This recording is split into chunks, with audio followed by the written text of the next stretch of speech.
Hi, Miss Tony. Hello, Bea Nice po. to meet Hello, you. Bea. Hello. Ano yung Kamusta po? movie nyo? Pasahero. Ayan. Kailan siya? October 9 yung nasa shirt ko, pero October 30 na. October 30. Alam ko, taga-GMA ka talaga, pero ngayon pala, Viva ka na. Yes. 2 years pa lang. 2 years. Pero gano'ng katagal ka sa GMA? 18 years. At saka na-realize ko, showbiz can eat you up. So, ano yung reason kung bakit ka nag-transition from GMA to Viva? Personal growth. Are you in a relationship right now? Happy heart naman. Happy heart. Happy heart. Minsan nahihiya ako na ako yung pinakamatanda, ako yung may kasamang mama. Pero dun mo may realize na laking bagay nang nandyan si mama.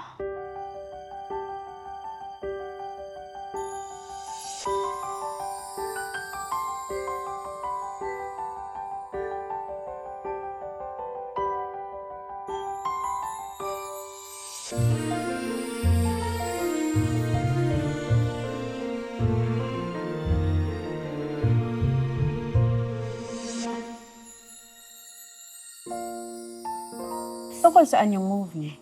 Ang role ko dito, isa akong virtual graphic artist na pasahero sa train. Oh. So, minadali namin yung movie para makasakto sa literal last trip ng PNR. And then, witness kami sa isang incident. Kumbaga, nagpatay mali siya kami. Para siyang may social relevance. Yes. Okay, directed by? Direct Roman Perez Jr. Alam ko, taga-GMA ka talaga, pero ngayon pala, Viva ka na. Yes. 2 years pa lang. 2 years. Pero gano'ng katagal ka sa GMA? 18 years. Grabe yun! Nag-start ako 6 years old. Alam mo, Miss Tony, hindi ko lang mahanap yung picture, pero meron akong picture natin, 2004. Hindi nga. Parang GMA ka pa yata nun. Yes! 2004 GMA. Okay, papaalis na ako ng GMA nun. Lumipat ako ng ABS end of that year. So yun, Starstruck Kids kasi ako. Starstruck Kids. Tapos, hindi ko alam kung bakit nag-visit yata kami sa Bulaga or something. Basta may picture ako sa'yo. Tapos naka-print pa yun kasi yun yung picture na Yes, yung de-film digicam pa. pa. Yes. De-film pa. Film pa. So, naka-develop. Yung mga pictures ay nasa province. Wala na kasi naka-condo kami. Saan ang province niyo? Nueva Ecija ni Mama, province ni Mama. Yung Binene, yun talagang surname mo. Kay Mama, yes. Ever since yun na. Ever since. Pero half Chinese ako. Yes, pero single mom si Mami? Yes. Yes. Okay. Ilang taong ka noon nung naging single mom si Mami, naalala mo pa? Ganon ever since eh. Pero lumaki ako with my namulat papa. ka? Oo, Yes. alam ko naman. Kilala ko papa ko, ganyan. We're not living with him anymore. So, nung namulat ka, ganun na yung situation? Yes. Okay. Nung nag-artista ka, single parent na si Mami? Kasama pa namin papa nun, pero hindi alam ni papang nag-audition ako sa Starstruck. Kasi syempre, parang very strict sa Chinese, ganyan, parang yung privacy and all. Tapos gusto niya study lang. Gusto ko mag-Starstruck. Gusto ko mo mag-audition. Nung bata pa? Kasi active talaga ako yung mga join sa school. Oo. Tapos nung nalaman ng mga teachers ko na gusto kong mag-audition sa Starstruck, as in sila yung nag-support na go mo yan. Kasi technically, 20 years ka na sa showbiz. Kasi Yes. you're 26 now. Yes. Ang tagal mo na sa showbiz. Literal, lumaki ka na sa industriya. Tapos dire-diretso yun, Miss Tony ha. As in, dire-diretso. Ang break ko lang na matagal talaga during the pandemic. Oo nga. Buti hindi ka napagod sa 20 years. Nakakapagod. Kasi di ba from child star, tapos may awkward stage, 10 years old, tapos adolescent. Yes. Hindi mo alam kung magla-love team ka ba or yung Hindi mo alam kung bata ka or matanda dalaga ka ka. na, dalaga ka na. Oo, parang ganun din yung akin nung nagsisimula ako. Kaya lang, dahil nagsisimula ako nun, wala kang choice kung ano lang ang role na mabigay. Di ba 13 is such an awkward stage Yes. na hindi mo alam kung anong role ang ibibigay sa'yo. Tapos sa akin, hindi pa madaya kasi nga, medyo chubby ako dati. Pero, thankful ako kasi yun yung mga acting sa teleserye. Pero ever since, meron akong show sa News and Public Affairs ng GMA. So, visible pa rin ako. Doon talaga ako lumaki. Kasi yung as in acting, mga 14, 15 sa Twin Hearts. Buti tumagal ka ng 20 years sa industry. In fairness naman. Kasi may mga child star na nung lumaki na sila, parang na-feel nila na, ayoko Not pala. for me. Oo, di ba? May ganun. May ganun ka ba? Hindi, kasi grateful ako na tumagal ka ng ganun. Siguro lang, yung dati gusto ko siya, ganyan, na parang ang fun, I look at it as something na I enjoy lang. Pero kapag tumatagal ka, kapag tumatanda ka, lumalabas topak mo, lumalabas yung parang may realize mo na you get to know yourself more, na pas ma-realize mo, mas ma-feel mo yung bad days mo, na may realize mo yung mga mas gusto mong gawin sa buhay. Ganon siya, pero it's not like, ayoko na, ganyan, kasi pagod na ako. Nakakapagod, kahit naman saan yata nakakapagod, di ba? But I think yung the fact that nandito ka pa rin, may mga nagmamahal pa rin sa'yo, parang that makes you stay pa rin eh. Pero was there ever a time na sinabi mo sa sarili mo na parang okay na siguro? Parang na burnout? Burnout? Or napagod? Or na-frustrate? Meron.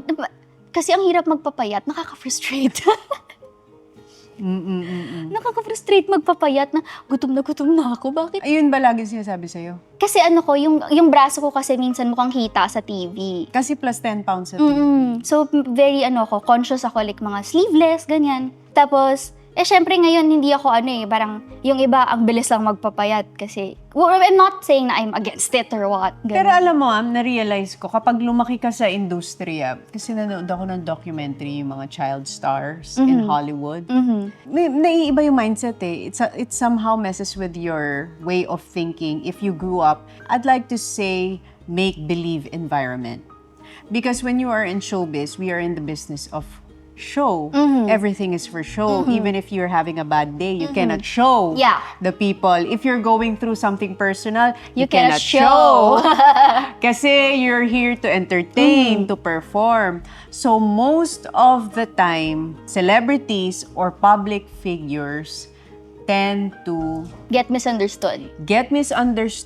And also, nagkakaroon tayo ng split personality na happy ako, but my heart is breaking on the inside. Yung kailangan mong itago, yung tunay mong pinagdadaanan. Parang natututo tayo na, okay, diyan ka muna ha. Parang, Yung sa pain, wait lang, diyan ka muna. Smile ka muna. Mamaya tayo iiyak pagkatapos nitong taping. Di ba kapag broken-hearted, kapag may family issues, kapag may personal issues. Paano mo na-navigate yung time na yun from being child star, teenager, now that you're an adult, 26 years old? Na-realize ko, showbiz can eat you up. Kapag kunyari may mga mas bata, ang tanda. Di ba laging ang tanong kapag, anong tip mo sa kanila, ganyan. Ako ang laging, don't let it eat you up. Pag sinabing don't let it eat you up, don't lose yourself. o paano mo hindi malulose ang sarili mo in the Ako kasi, process? para sa akin, hindi ito yung world ko. Na parang there's so much more into life, ganyan. Na I'm not closing my doors. And laking bagay ng, naiyak. Okay, ito na may mga pinagdadaanan. Okay. Hindi, para sa akin, dati nung bata ako, Okay. tissue!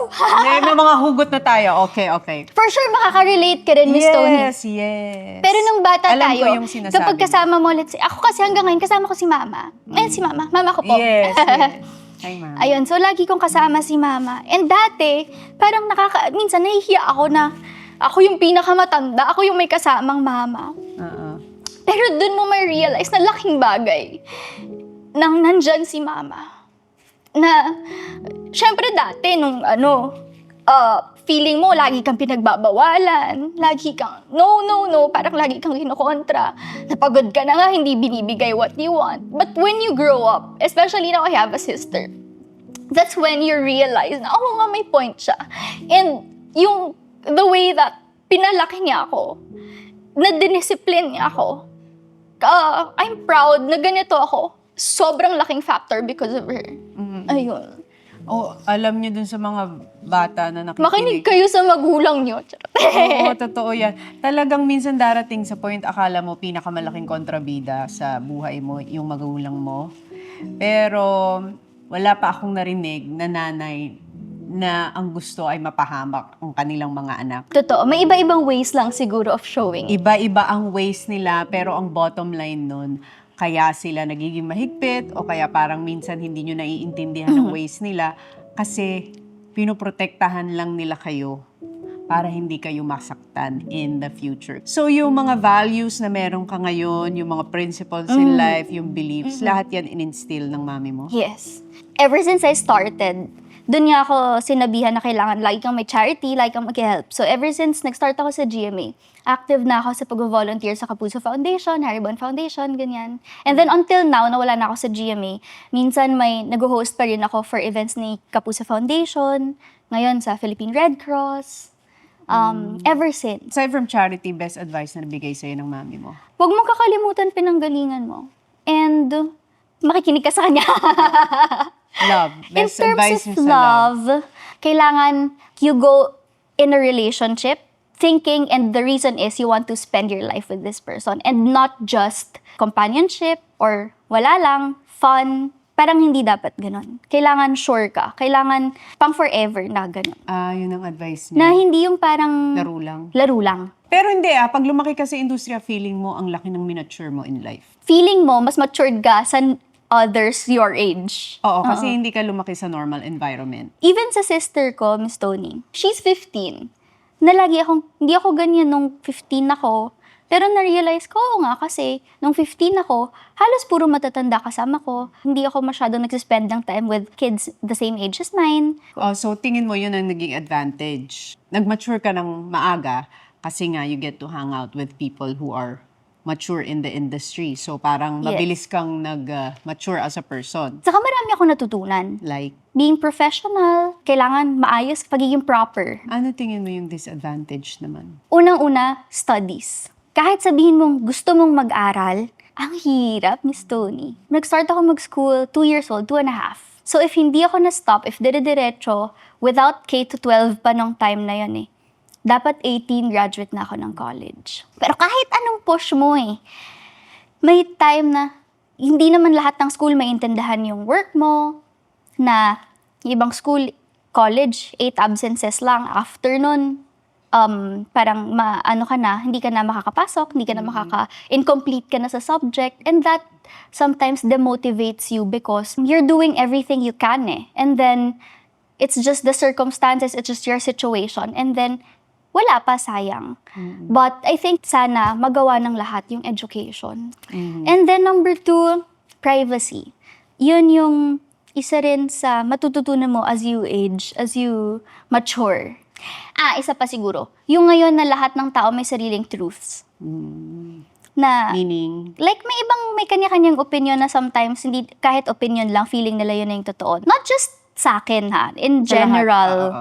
Parang Gina makipaglaban yung mga tao. Ginang makipagtalo yung mga tao. Sometimes it frustrates me kasi, hindi naman yan, sana maging open to different opinions, different feedbacks, ganyan. It's nice na we all have our voices. It's really nice na that's Meron na tayong mga something. platform That's para something ma-express. na mas nagiging open yung mga tao with everyone's opinions, di ba? Pero yun nga lang, minsan, masyado na nating nagagamit yung freedom of speech natin.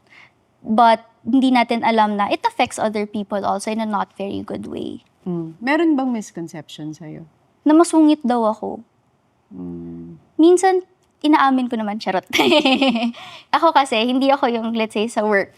Konti lang friends ko Feeling ko awkward person kasi ako So parang kapag, kunwari ako yung mismo mag-approach and keep the conversation going. Parang medyo, syempre mag-hello ako, pero yung mag-initiate ng conversations. Sometimes, kailangan ko pang mag-give ng effort for that. So, ano yung reason kung bakit ka nag-transition from GMA to Viva? Personal growth. I've been with GMA for 18 years and I've been very, very, very, very grateful. Pero Miss Tony, di ba, no relationship is perfect naman. In terms of family, work, personal life, love life. At saka ang mga artists gusto lagi mag-grow. Oo. Kaya grateful ako sa GMA also. Kasi despite those little things, imperfections, magandang relationship and sobrang laking factor nila, sobrang laking contribution nila sa buhay ko So sobrang grateful ako sa kanila. But it's nice to also growth to explore din. Kasi naalala ko yung first movie ko with Viva. Nagulat ako kasi yung promo namin ng movie, nag-promo ako sa ABS, nag-promo ako sa TV5 in a week. Na parang, hala, first time kong nakapasok ng ABS, first time kong, yung gano'n na ano pala na, Parang pero I think it's nag-expand. nice. It's nice kasi nga nag-expand yung opportunities, nag-expand yung network mo, nag-expand yung connections mo din. But sometimes, aminin natin na you miss your comfort zone, di ba? Ayun. Are you in a relationship right now? Happy heart naman. Happy heart. Happy heart. Nandyan si Mama. Bubulong ko sa'yo mamaya. Happy heart. Okay, may nagpapasaya sa puso. Happy heart naman. May standard- And yun, isa rin yun sa ano ko, natutunan ko na I tried to keep that part of myself private. It's something personal na. Ayun. Based sa conversation natin, ang na-feel ko sa'yo at nakita ko sa'yo, ang laking factor and influence ng opinion ng mami mo sa life mo. Whether be it in showbiz, in love life, in decision making. Parang ikaw, tapos yung voice ng mami mo. Maririnig mo na agad. Oo. Bakit ang lakas ng influence niya sa life mo? Wala naman ako dito kundi dahil sa kanya. Is it also because you witnessed that she raised you as a single mom? Kasi si Mama sobrang selfless. So, kapag kunwari tinanong mo siya, anong gusto mo ganyan? Gusto niya lang maging happy kami. So, syempre, gusto ko rin na happy siya. Diba? Oo. Talagang Iyak na si Mama. Charot. Naiyak na si Mama. Oo. Hindi kasi, di ba, nakita mo yung struggle din niya siguro. At saka mahirap kasi Miss Tony, kasama ko siya sa lahat, siya driver ko.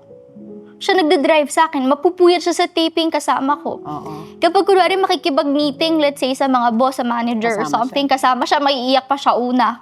Oo. Yung kapag kunwari siya makikipag-away, kapag kunwari, si Mama kasi, ano siya, ayaw niyang nafe-feel na naaapi ako. Or parang, ang indifferent.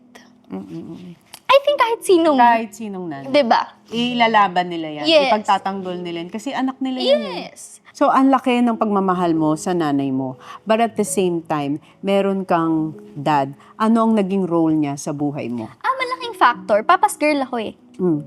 Yung memories and yung the thought of having yung kay papa ko. It's a very good memory for me. Best memory mo with your dad? Luto. Sarap magluto. Yak na naman. Ano ba ito? Ba't ka naiiyak dun sa best memory? Nagugutom na ako. Joke lang. Hindi, kasi sometimes yung mga ganong memory, it's beautiful but also it has pain on the other And side. that's the little things that you realize it's something very important. And you realize that kapag it's either matanda ka na, kapag hindi mo na na-experience yon, that's when you realize that. Oo. So what are you most grateful now in your life? I'm grateful that I have my mama. I'm grateful that I have work. I'm grateful that I woke up today, nandito tayo ngayon. I'm grateful wala akong sakit, walang sakit family ko. I'm grateful for everything. Kasi everything, lahat blessing eh. Kahit kunwari, you're going through something rough, kahit even if you're going through a hard time, if pagdadasal mo, that's when you realize na, kasi kay Lord, yes is a yes, and yung no niya, it's just maybe, wait lang, wait for it. I got you.